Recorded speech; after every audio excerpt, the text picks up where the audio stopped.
And earlier tonight, former Trump National Security Advisor John Bolton was indicted by a federal grand jury in Maryland. Bolton facing 8 counts of transmission of national defense information, 10 counts of retention of national defense information.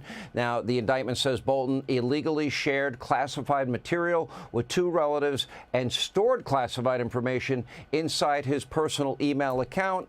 That email account was later allegedly hacked by Iran, exposing, of course, our nation's sensitive secrets to a major adversary. Now, according to Fox News Digital, a probe into Bolton's mishandling of classified information started years ago, but was later shut down by the Biden administration for, quote, political reasons. And then he went on, became one of the biggest Trump haters out there.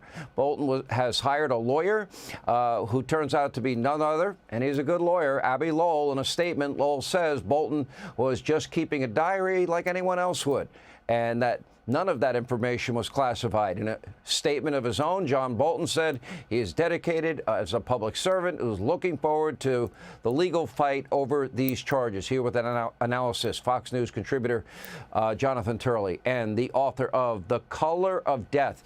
I never knew he had this dark a soul. But I mean, this is deep, and it is dark, and it is a page-turner. He's the host of Sunday Night in America, Trey Gowdy. Trey, we'll start with you. Let's look at this case. These charges are real. We knew this was an issue when he was writing his book. I think it was Joyce Lambert, the judge, that chastised him for wanting to put this information in her book, right?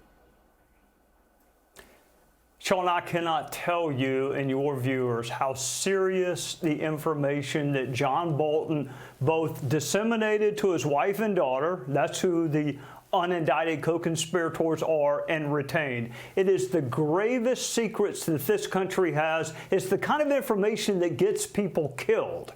Millions of documents over years, and he's out there lecturing, whether it's Hillary Clinton, Donald Trump, or anyone else. There are so many clips in this indictment of him having notice and knowledge of how to handle material. All the while he was breaking it. I cannot stress to you the job that Kash Patel and John Lee Ratcliffe did in bringing this case to indictment. The gravest possible danger could have been done to this country, and may well have been done because Iran accessed his email at his home. This is very, very serious.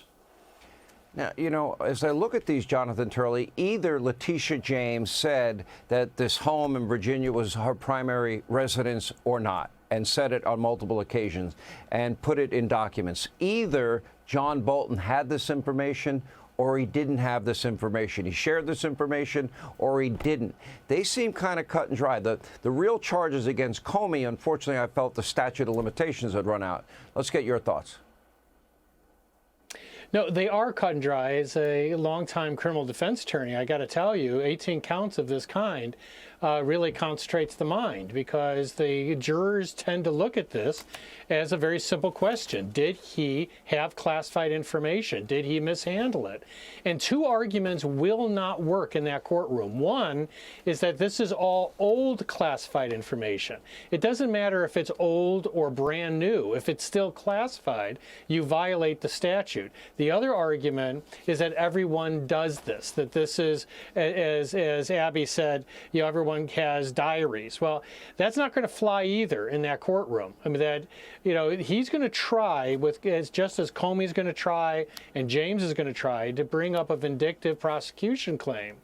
Generally, courts don't, and also a selective prosecution, so both of those. Generally, courts do not go for those. If you have a viable criminal case that comes out of a grand jury, they tend not to want to look at motivations. This indictment looks pretty serious. I mean, the level of classification is very high, but also the fact that he was repeatedly warned. He was in this real battle with the government over his book, and he basically didn't yield to them.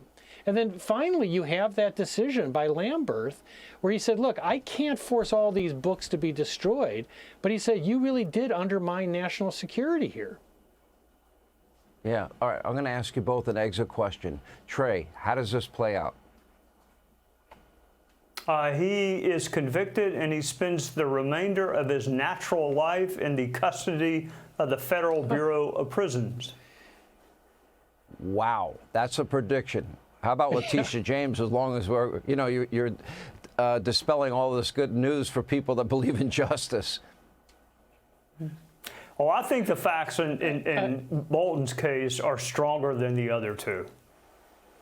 Okay. Jonathan, what do you think? I think that I'd like Trey to pick my lottery numbers for next week, because that's the certainty that I lack. Look, this is a blue state. It's a good jury pool. Really for Bolton.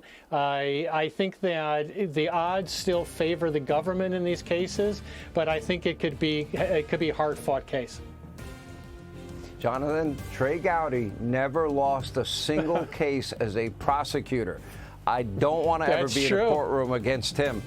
All right, or against you either, to be honest, Jonathan. Thank you both. Yeah. Hey, Sean Hannity here. Hey, click here to subscribe to Fox News YouTube page and catch our hottest interviews and most compelling analysis. You will not get it anywhere else.